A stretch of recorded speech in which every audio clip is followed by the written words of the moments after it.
days when the Dukes weren't hazardous. She's only 17, made us curious. It was a carefree time. How about we jump back and rewind? We were living on Winger and a prayer, just garbage pail kids with mullets and big hair. Let's open up another pack. Gen X wants their future back. Break out the denim jackets and faded band patches. Share memories, Polaroid captured. It's the Gen X marks, the spot portraits.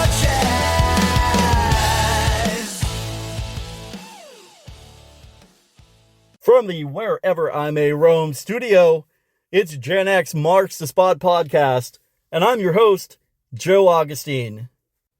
You know those moments in music where something just clicks? When two artists find that perfect chemistry? Well, that's what happened with my next guest, Ray West of Spread Eagle. Recently, he joined forces with the legendary engineer and multi-instrumentalist Steve Gordon for a collaboration that has been turning heads across the rock community. The results of those two getting together? Two powerful tracks, We Go to War and Broken. Ray's here today to talk about both those songs and how the lyrics and the ideas behind them came about. Now, I'm sure many of you know Ray's history, but you're kind of wondering, well, who the hell's Steve Gordon? Well, Steve, man, he is the real deal. We are talking about an award-winning producer and engineer who's left his marks on countless albums. And some of these albums, they have been the works of legends.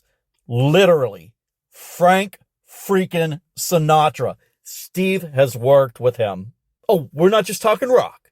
The Wu-Tang Clan. And more modern, Rob Thomas of Matchbox 20.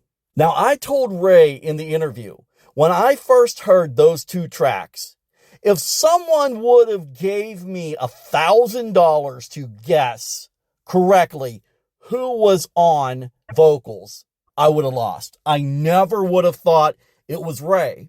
And you know what? Ray was really cool with that because in the interview, he gets real candid about finding his true voice as a vocalist, moving away from that over-the-top style he had when he was younger and Spread Eagle was just coming out back in the 90s.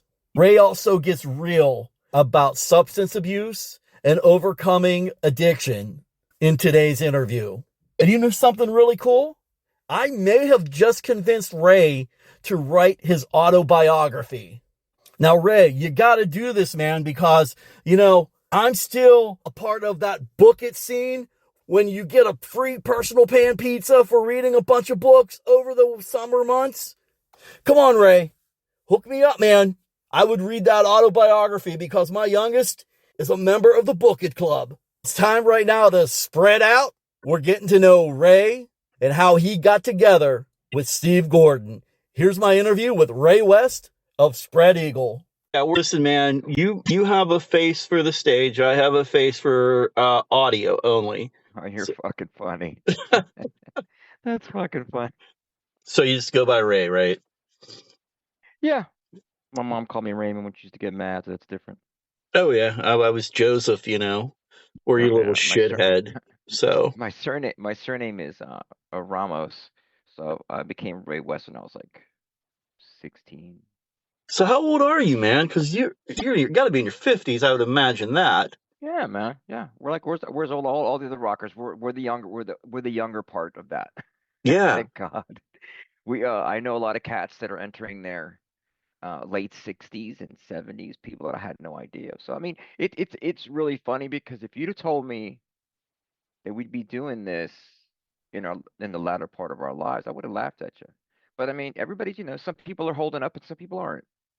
Right. Well, I was listening to your pipes, man, with Steve, and you know what? That is like a whole different, how can I say it? Like a whole different vibe from you with vocal style. For me, anyway, listen to you with Spread Eagle.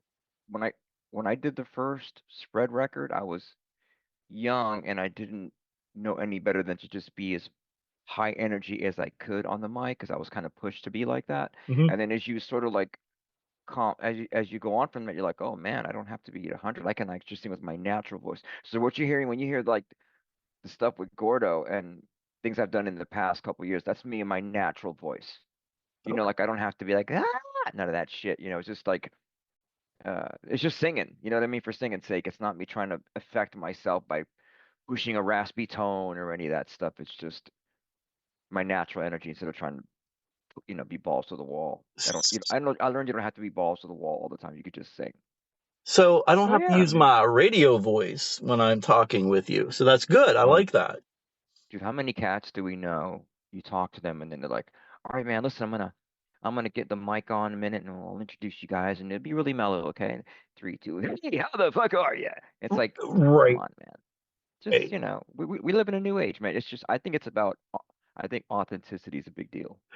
Do you know how many artists, and I mean this in the most positive way, that I have interviewed in the last several months that word has come up?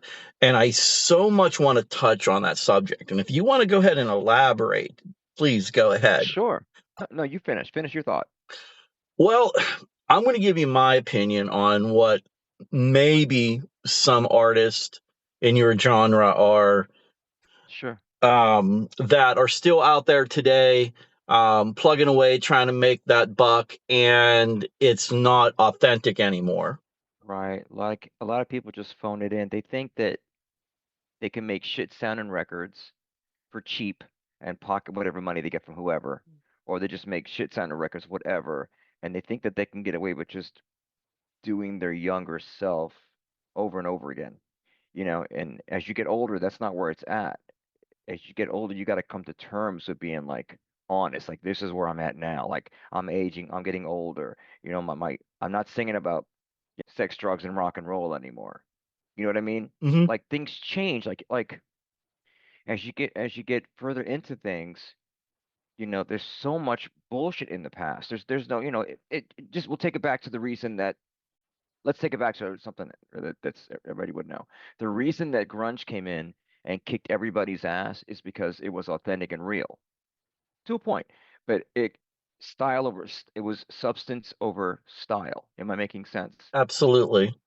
Like I think kids got tired of like the bullshit, the crazy hair and the spandex and singing about Kathy next door and how much you love her and how much you want to get in her pants. And then Right. there's these kids singing about real shit. So things got kind of authentic. So that was a big shot in the arm. And then as you go forth, you're not the same person you used to be. So why fake it? Why try to be something you're not? Just be your most authentic self. If that makes sense. I like to be honest with people because there's been when I was younger, I tried to bullshit everybody and myself. That's all part of it. You try to be something you're not. And if you're in touch with your stuff and if you're not insecure, really comes from being secure. When you're insecure, you make up a bunch of bullshit and you try to be something you're not. When you're secure with yourself, you start to get down to earth and be more authentic and more honest. I hope I'm making sense with that. Oh yeah.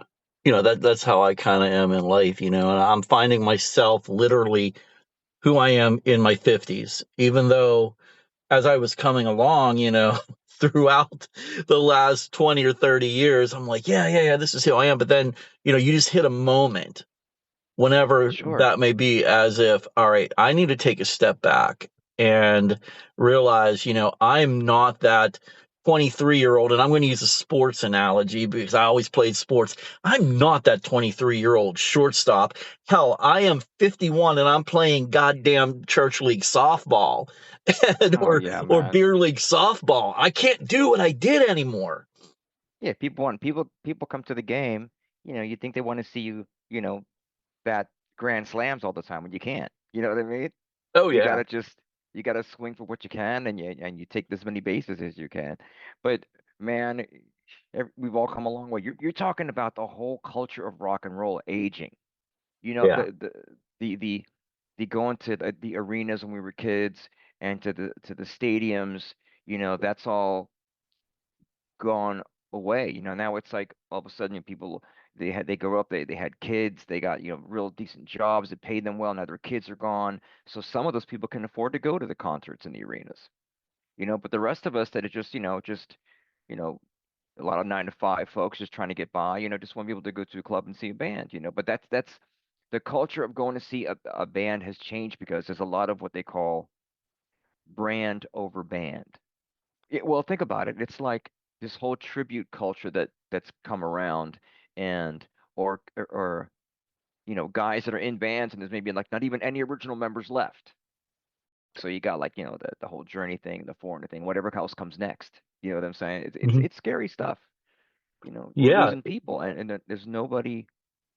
It's not getting passed down to the young enough. And then and then I'll say that, but I'll also think of like I see a lot of young bands when I travel, so it's out there. They're just doing it a different way, I guess. Yeah, and we didn't have, or you guys in Spread Eagle didn't have the social media to get those songs out there or what you're about out there. You had to rely a lot on the record companies and publishers. Oh yeah, man. I mean, the kids now use all they use now they got all the tools. They got great software. They can create cool videos, AI, whatever. They got, my kid has a pro iPhone, whatever. He can make a whole damn movie and it looks brilliant. So there's just a different ways of doing things. So you've got to adapt. The older cats, I'm not satisfied with just like stepping out of this and playing in a bar on the weekends and playing somebody else's music. I still love being an original musician, original artist, if you will. I like the signal that we have. I think I've got a signal that's mine, and I can't mimic anybody else anyway. So I enjoy doing my own thing. Yeah, as well as you should, because that's what separates you. Yeah, I mean, it's all I know how to do. You know what I mean? It's like I Right. went to the College of Rock and College of Race. I don't know any other way to live. I wish I did. I'd be a lot wealthier, and I'd have a lot more things to fall back on. But I just do this music thing. It's all I have. And you've been doing that since a young age, if I remember correct. You started in your teens down in Florida, correct? Sure. Once you hear somebody go, sing that shit, kid, that stays with you for a long time, and you just follow that. You're young, you're like, ooh, I can do this. And as you keep going, you get the record deal, and that's a little more validating. But then there's the things like, we stepped away from music from a long time. I did, especially just from singing for a long time. So the singer that I am today has come a long way from the singer I was maybe 3 or 5 years ago. Oh, I was going to ask you, please make me sound intelligent and cool if you can. I don't know if you can do that, but. Well, me first, man, because it's my podcast. There you go. I need to edit the plugin that makes me sound tall and the one that makes me sound cool. But I appreciate it. I appreciate the primping. right there you go. So, how did you first connect with Steve Gordon? Yeah, it's funny. When I was in New York, I got hooked up with a guy down here named Miguel Gonzalez. Brilliant bass player, songwriter, producer guy. We were friends for a long time, but we reconnected. Anyway, he and I he invited me to work on some songs with him, and Steve was the engineer on that. Everybody was kind of producing together, but Steve was the engineer on it. We were at his place recording it. So that's how we met up, through that connection. And this we were going to call this band Element of Dysfunction, something like that, something crazy. And we connected through that avenue, and we kept in touch for years and years. So a few times we just all gotten together and hung out. But Steve, we wanted to put something together, so he and I were going to put something together and call it Magnificent Beast with some people down here, some really good cats down here. Just turns out, people's schedules got crazy. So um, Steve's like, just come down and sing this track. So I went down to his studio in Miami and jumped on a track, and it's just like that. It's really like easy to work with. Just it happened naturally, organically. Come sing a track, and we do a couple of the tracks, and then he wants to start rolling with tunes. You know. Hmm. So I didn't think the song called "We Go to War" was ready yet vocally because I only did like one pass or a couple of passes on it. But he sent me a mix of it, and I'm like, oh, okay, that's listenable. You know what I mean? Yeah. I'm really harsh on myself. Like I have a hard time with listening to my own shit. So I thought it didn't offend me too much to my sonically. So I was like, this is cool, man. So then he just ran with it, and he's got some good stuff. I mean, Steve is a great I didn't even realize how much of a great tasteful guitar player he was. He's a really driven dude. He wants to get this done for himself. I don't think he's ever just, done this kind of gig. He's always produced people, engineered people. He's always behind the board, period.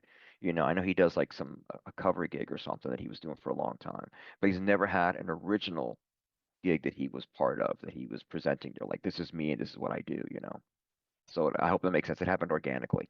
Oh yeah, absolutely. And sometimes that's the best right there. It just happened organically and it falls into place. Yeah, man, we just got along. He's a great fun hang. He's funny as hell. Really youthful energy. Like this cat, he's still like in his soul. He has an old soul, but he's very young mentality. I don't mean that like he's immature. He's a very youthful cat, good energy. You had mentioned he has an old soul. It kind of goes back. I didn't realize this until I started doing some research on Steve. He actually worked with Frank Sinatra. Yeah, it's like he didn't produce Frank, but he got that name in his repertoire. Like he's just been around a lot of cool people. And the whole thing is, some people might say, "Oh, these are names from the past." Like what's he done? But he's always been working in in this form of like, just guitar heavy music for a long time, not just the Frank Sinatra stuff and all the other soul artists or whoever he's worked in the studio with. Like he's always kept current in his thinking. You know what I'm saying? Yeah. Like he has new school sensibilities, and that's what I like about Steve. Well, yeah. I mean, he worked with Wu-Tang as well. Yeah, man. I mean, like I said, new school sensibilities, old school vibe as well. He knows how to marry both well. I think that's why we get along so well. I've been presented with a lot of stuff to sing on, and some of it is just shit. So when Steve gave me his stuff, I was like, "Oh, this is cool, man. I can fuck with this." Yeah, just be yourself, man. And you know what? Well, It's that's all all there is to do, man. Because you know what? No matter what, the truth is going to come out about you. Someday you're not going to be here anymore, right. and when you're not here anymore on this earth, people find out the shit because you can't defend it. Yeah. Oh, this is his secret compartment. What's in the secret box? Oh my God, here's a fucking 6 foot dildo. Who Oh my told God. you? No, it's like you know, the truth is always going to come out. And once you accept that, your life becomes so much easier. Yeah. Agreed, man. Definitely. Yeah. I like your way of thinking. Well, I'm just over being cliche. I think when you're a kid, you follow all the cliches because you're kind of like studying people and saying what they say or doing what they do, and then you find your own way. And that's the one thing you can tell who the posters are in the business because you'll see and hear the cliches, and they're easy to spot. But I mean, there's a lot of hobbyists. Yeah. I'm not like, oh, you have to do it this way. You're not cool. It's just that there's some hobbyists that just don't understand that you do gotta live and breathe this thing. Broken is from personal life experience. Those lyrics because I went through a drug issue for many, many, many years. I got dark for many years, and I just stepped away from society and lived like a fucking, you know, just a raging, drugged out asshole. And the battle back from that is very heavy. So I think the broken has a lot of like of my whatever's inside me. You know what I mean? Hmm. We go to war is more. I always deal with because of my dark side. I've always dealt with dark and light, love and hate. You know, so it's all from within. It's all about giving a shit and really caring about the lyric and what I'm trying to say now. I think when I write I think when I write lyrics on my own, I go more inside. Spread is a collaborative. That's different. That's Hmm. rock and roll. You know, but when you do stuff like you know this stuff with Steve or even my own shit, which is Superfly, it's a little more introspective. I guess I'm trying to say. I can dig a little deeper. Hmm. That they're both very natural for me. So as far as like a song and its energy, the phrasing is natural. The melodies are very natural. It didn't take me like it wasn't like difficult to like, oh my God, what am I gonna sing here? Things just flowed from like A, B, C. You know what I'm saying? Hmm. And the lyrics were easy. The lyrics of Broken came easy because they were just me scribbling, you know, uh, my journal. You know what I mean? Um, we Go to War was actually those lyrics were also sketched out with a friend of with our drummer Tommy McWilliams, who also was a big part of this, the writing process. He's got a great gift of like when you tell somebody a thought and they can sort of finish it for you. Like I think you're trying to say this. It's like that. So I love to collaborate lyrically, It's easier for me to collaborate than just try to dig deep down. And because if I try to write the word the, it'll take me a year to come up with it. You know what I mean? Writing from the heart, from the soul, what you've gone through, experiences, that's what does it for me. And like, even though I liked the vibe of Broken more so than We Go to War or We Go to War, but I love the lyrics for We Go to War more so because it relates to me. Yeah. And my thing is that's what I'm trying to say. It's like both are easy to write, honestly, but I'm not here to interpret the lyrics for you. I think what my thing is, and whatever you call it, corny, I truly believe that someone should listen to something and make it their own. I don't think I'm here to be like, and this song is about this and what it mean. It's really about like what it means to you. I know a lot of cats that my friends listen to it and they're like, "Ray, I really like this. It makes me feel, it reminds me of this and that." I'm like, then it's doing its thing. Yeah, I know for me, it's kind of like of a journey, so to speak, with songs, especially the older ones, back in time. And, Yeah. like, just for an example, Cherry Pie by Warrant. That was the first song that came to my mind. Now, we all know what it's about, okay? Right. But every time I hear the song, it doesn't take me into that lewd and crude era of the late 80s and early 90s sex, drugs, rock and roll. It actually just takes me back to a moment in time when I was in high school and my older cousin, who was a grade ahead of me, came and showed me the CD he bought. It was Warrant, Cherry Pie, the new albums out by them. And I just remember Right. having a conversation. We had a substitute teacher that day, and those were the times that just drew me back to my childhood, my teen years, and that's what it does for me. Completely could do something else for somebody else. That's tremendous. That makes sense because everybody has their own experience. This is why I don't shit on anybody who's out there and who's grinding. I don't shit on anything that's ever been written. There's a reason for it that it's out there. You know what I mean? It's doing its thing. Everybody has their own lane. You know, for me, I saw the crashing of MTV, Mhm, and the demise of video killed the radio store. So for me, my high school band was like Van Halen. mhm, Van Halen, AC/DC, Black Sabbath. mhm. As you progressed into the MTV years, and rock and roll got a little more slick. And those guys were all doing their thing. But I mean, Janie Lane was a tremendous fucking singer, man. So Yeah, all of his when you really listen to the stuff, it's it's vocal worthy. I mean, it's to the 10th power. It's great stuff. Do I, you know, do I relate to it? Not really, but I think I've been at parties where Cherry Pie comes on, and I'm just having a great time. You know what I yeah, mean? I take it for what it's party music, and that's what's that's a big part of our culture was that rock and roll party music, that the Van Halening of music, if you will. yeah. And just to give you like another quick example, like I grew up in a area that we didn't have cable TV in the 80s. You had to spend thousands of dollars to get a line hooked up. And yeah, so the I never saw MTV.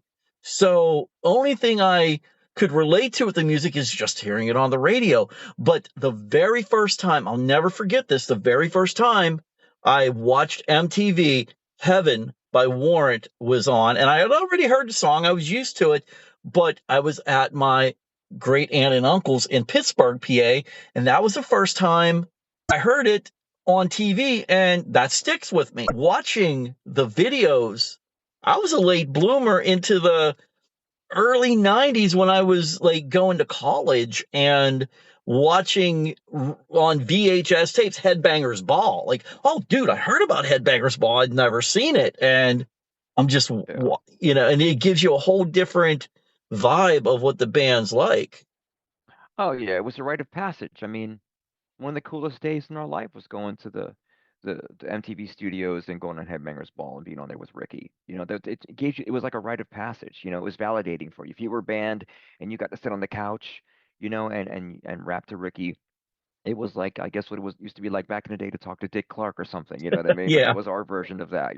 right. Um, it was a great decadent time to be in a band, to be young, to be in a signed band, to get to go on the bus, to get to travel around and experience road life through the bus and through band life and imbibe in everything from like, uh, from A to Z was really a great life experience if you could live through it. I know a lot of cats that didn't come out of it clean, and they're just fucked up for a long time, or they're just dead. You know, Yeah. to go through it and to have it as a life experience is a very cool thing to look back on. That's for sure. And kind of circling back to what you were saying about oversaturated on MTV and Headbangers Ball and, Zeppelin Hour. If you think about it, that's how grunge did come into play here and just killed, hair metal and hard rock for how many years? Yeah, it grabbed the kids that were left outside. They were like, I don't want to wear spandex. Why should I, I this band's like silly, things got silly. And so through MTV, there was a lot of sameness, right? Labels signed a band that could play a ballad, right? Warren writes a great rock ballad. So we're going to sign a bunch of bands that do hard rock ballads, and we're going to quaff their hair up and put them on MTV. It's so much of the same thing. Kids got sick of that. So, when you're going, what's new for me? You know what I mean? Mhm. I've outgrown this thing. What is this? Oh my God, here comes Alice in Chains, here comes Screaming Trees, here comes Morrissey, Depeche Mode. You know what I mean? Like, what is this thing? And I mentioned Depeche Mode because a lot of when you hear bands that are like they were from listen to grunge, were in grunge. Depeche Mode and a lot of other bands like that were a huge influence. You know, uh, the cool thing about that is that they were isolated. Seattle, Portland.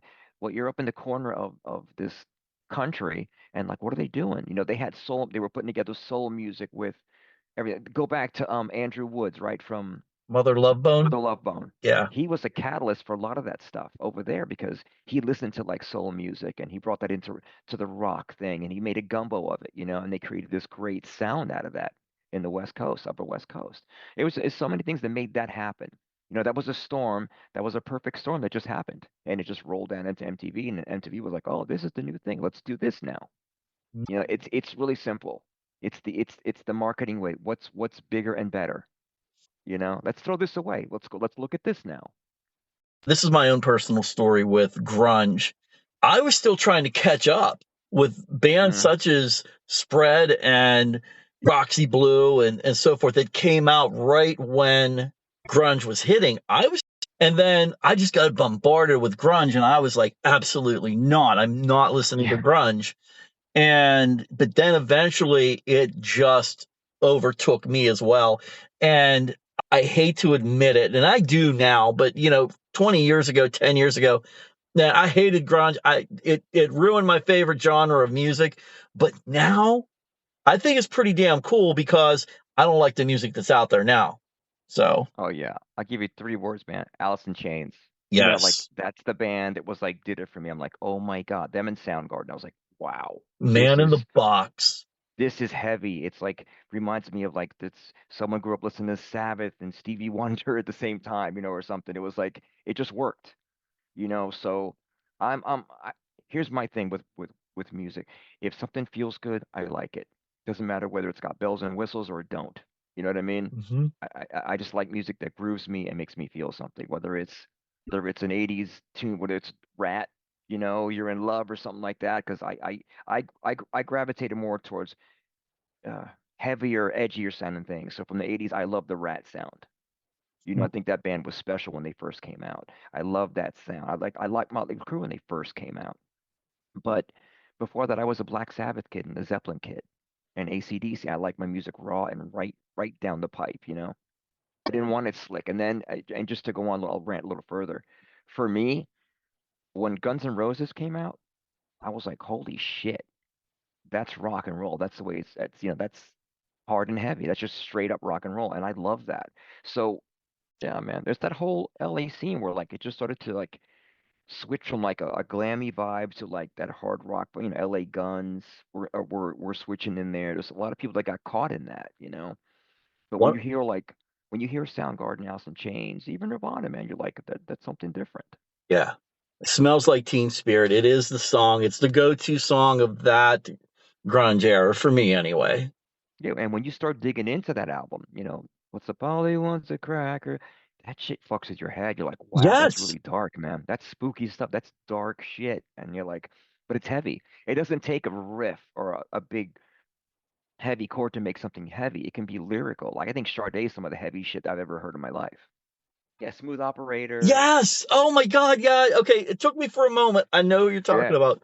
like that's heavy to me. You know what I mean? When you really get when you see her live, that band smokes. So to me, something doesn't have to be, you know, oh, a heavy riff to be. It can just be a feeling. It can be a mood.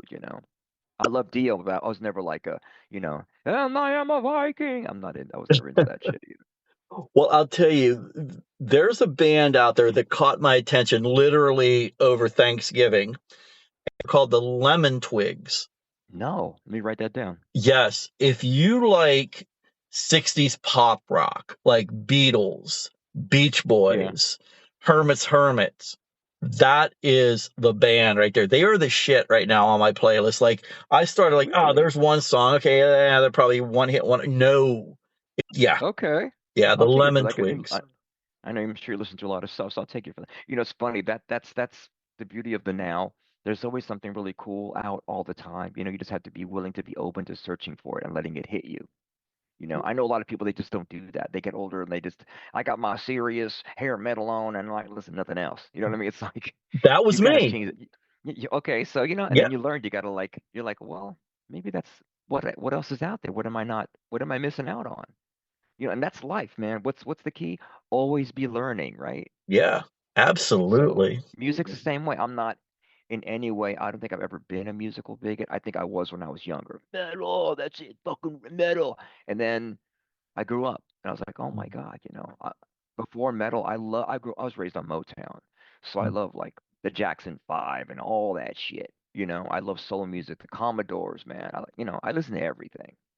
Yeah, and I have to thank my kids for kind of opening up my eyes and ears, I should say, to new music because I always mention them generally in my podcast because I raised them. I had kids late in life, but I raised them on 80s and 90s music and television shows and movies. And Right. my 10-year-old still wants to watch American Pie, but I was like, no, you're not ready yet. But That's funny. but anyway, and they love it. Don't get me wrong. Like if there are concerts in town, you could have somebody like, we'll just say, Alex Warren or somebody they listen to now. Hmm. And they're like, yeah, no, I don't want to go to it. But if Alice Cooper's in town or somebody like, Dad, let's go. It's a fame game, bro. If you didn't have your 15 minutes of fame on MTV, it's hard to get people in the room. It really is. You gotta like really work hard and grind. You gotta be a great live band. Enough where when like if it's in a room in the corner of Texas somewhere where nobody goes, you know what I mean? And Mhm. you just gotta be great. Whether there's 20 people in the room or 2,000, you gotta be great. You gotta be a good live band. So that when people see you, they go word of mouth. And the next time you go back, oh, you have an audience. Yeah, absolutely. So a lot the live shows the live concert experience is still important no matter where it is, as long as it's legit and it's authentic and it's badass. Because you got so many people, everybody thinks they can do it. Everybody that wanted to be in a band when they were young that didn't get a chance to is now in a band or a tribute or a cover band, and they're recording uh 4 songs on their laptop and telling all their neighbors that they're dropping their record on Bubba Records. Everybody's a rock star. You know what I mean? Right. And then you put the rock stars up on the stage next to a band that's really grinding. They're not rock stars anymore. They're walking around with their tail between their legs. It's like it's serious business getting up in the box and just slaying people. I took it for granted for a long time, the whole Mhm. life thing. When I was a kid, I drank my way through it. Then one day I woke up and I'm like, you know what? I'm going to be the best, live Ray I can be. That's all that matters to me. Because luckily, Spread's done its thing for the past 3 years. We've been grinding, and I've gotten to meet a lot of people that connected with that music, that made it theirs. That they took ownership of it. So that's humbling, man. Yeah. And those Yeah. people now listen to what I did with Steve or things I've done in the past with many, and it's just nice to have them let me do that. Like, oh, that's cool, man. Yeah. If I didn't know that was you on vocals, I would not have even guessed that it was you.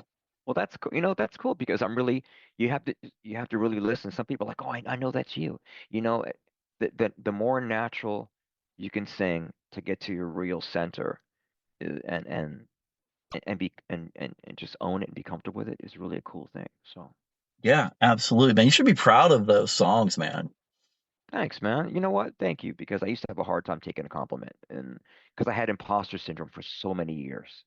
It just Yeah. happens, man. Insecurity will bite you in the ass when you least expect it. Then you snap out of it and you're like, oh, okay, I'm all right. So now I know how to take a compliment. I don't blow smoke up people's ass. I really don't. If I like it, I'm going to tell you I like it. If I love it, I will tell you I love it. And if I think that it has something there that I feel deep in my soul, and I use that cliche. That is so cliche, and it is. But sometimes I don't get good with words, but I can feel it or relate to it. And like I said, going back, I liked the lyrics to "We Go to War" because that to me looks at internal family struggles for me. And Right on. Yeah, it's still from the same place. It's from a place of just reality and feeling.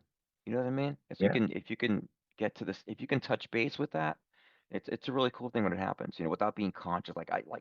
If I can just sing without not watching myself. You know what I mean? What I'm saying? mhm. Like if I could just be in the moment and not care about how I look or the ugly faces I'm making, and I'm just emoting, then that's a good thing for me to have playback. Here's the thing, and I can look at it when I go back and listen to our audio conversation. I'll be like, oh man, Ray did awesome, but then here I am like trying to find the words, and then I kick myself in the ass. All creative people do that. You know what I mean? We overthink till we can't stand ourselves anymore. It's hard. And you're dealing with that, and that comes with also perfectionist syndrome. Oh So yeah, it's like, I mean, I used to recall. I'm telling you, you do not. I was not the kind of dude that could ever produce my own vocal. I probably still couldn't because I overthink when that comes. Like I will change the H in the word the. I get you. I would just be a pain in the ass. It's hard to let go of things. You create something, but you got to let it go at some point. Definitely. It's like recording a vocal, man. Um, if it's something that I'm a part of creating, I will really like the vocal. If it's something that's usually like I've collaborated on that I didn't write or something, I might have a difficult time with it, because I'm like, I don't know if that's me or not. So just got to learn to go with the flow and just Yeah. take what you can. Emote when you can, create when you can, and hopefully people dig it. You should write a book. Wait, you did? Well, I wrote what I call a brochure. It's not Okay. very long. I think it was a treaty for something I could write because it was like it was a vocal treaty, like how to find your tone. It was also biographical, but also how to find your tone as a singer and a person. Well, that's a good analogy. How to find your tone as a person. That's good. Yeah. I'm gonna write that note down. Maybe you're right. And also, talked about raising my kid. I had a few recipes in the bag, but I think that involves a lot of like time and discipline. So I think if I just would sit down so many minutes a day and just put stuff out, I could probably write a book. I guess I should. Why not? What the fuck? That's great. Thank you. You're awesome. Yeah, well, thank you. I mean, there are many fans out there that would want to hear your story. And you talked about your recovery. You could write about Sure, that man. as well. Well, think about it, when you're a kid and your dream is to be, it just hits you. I don't know. You watch Kiss on the Midnight Special and whatever, David Bowie, and you're like, wow, that's a cool fucking thing. You see Janis, you see Jimi Hendrix, you're like, oh, these people are great. Oh, they were drug addicts, or they were not drug addicts, but they did drugs and they fatally ended their lives because of a mistake. They overdosed when they didn't mean to, things like that. It happens to everybody. People they get high, and all of a sudden one day somebody takes a little too much. Um, and then you see that and you're like, oh wow, it must be a great glamorous thing to be this rock and roll person, but you got to do drugs too. Maybe I should do drugs. Yeah. You can be susceptible to that. I mean, how dumb is that?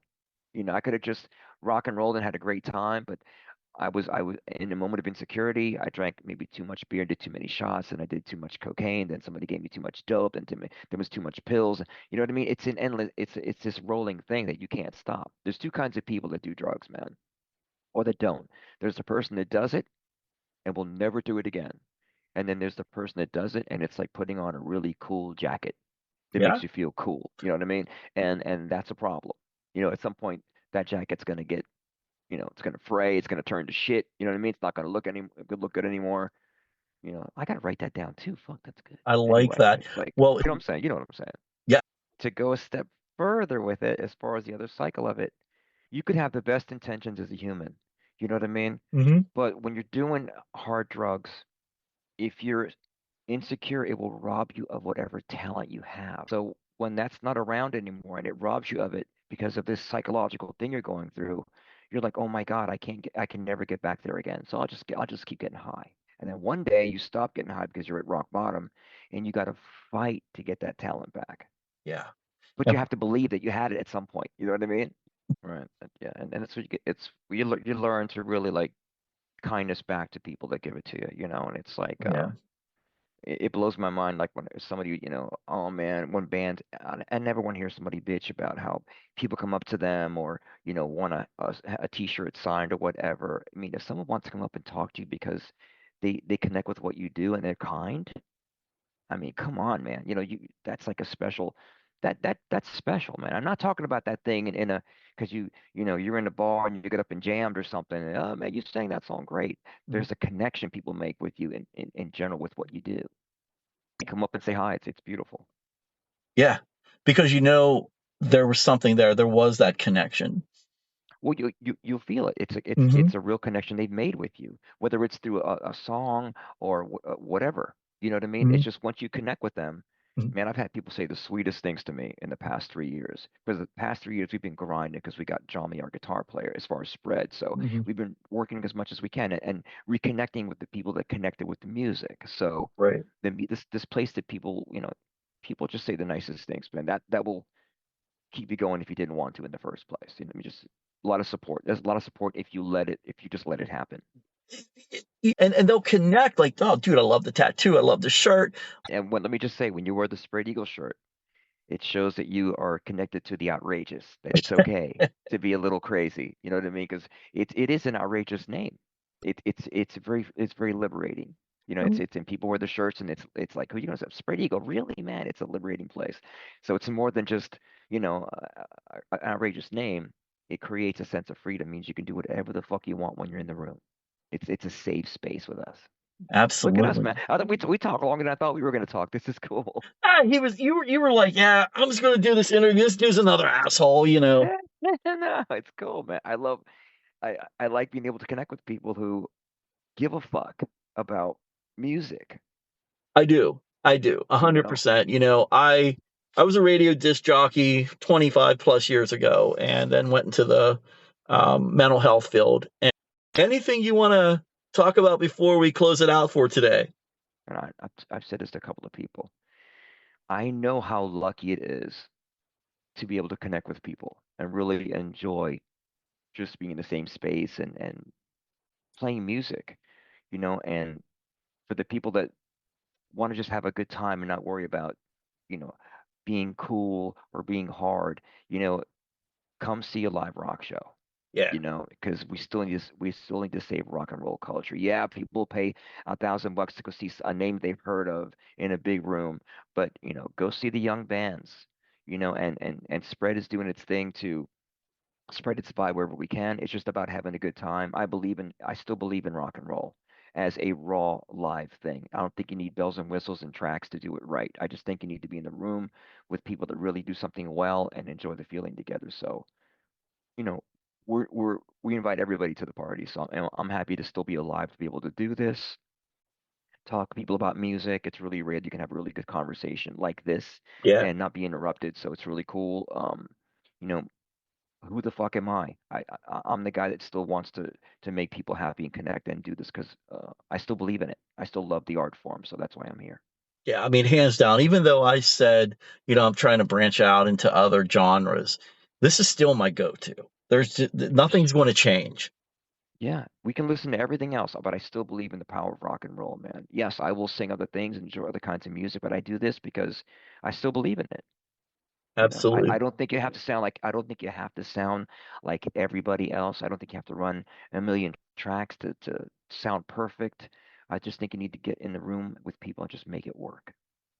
100% agree. Thank you for that, man. Yeah. All right, man. Well, hey, I want to thank you for taking part in Gen X Marks the Spot podcast. And, hopefully if you're in the Pittsburgh area again, I can catch you guys. I wanted to see you at Jurgles at one time, but I never got down there.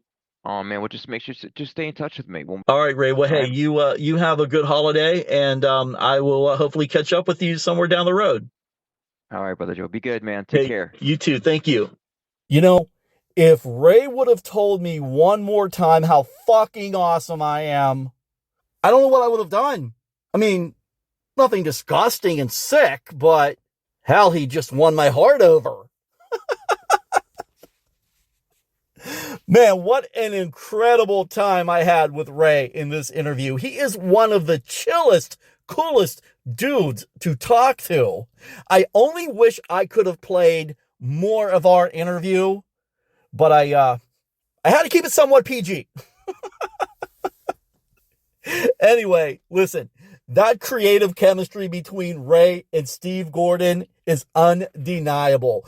Those two tracks in itself just veer in a completely different direction than what you would expect from Ray on vocals.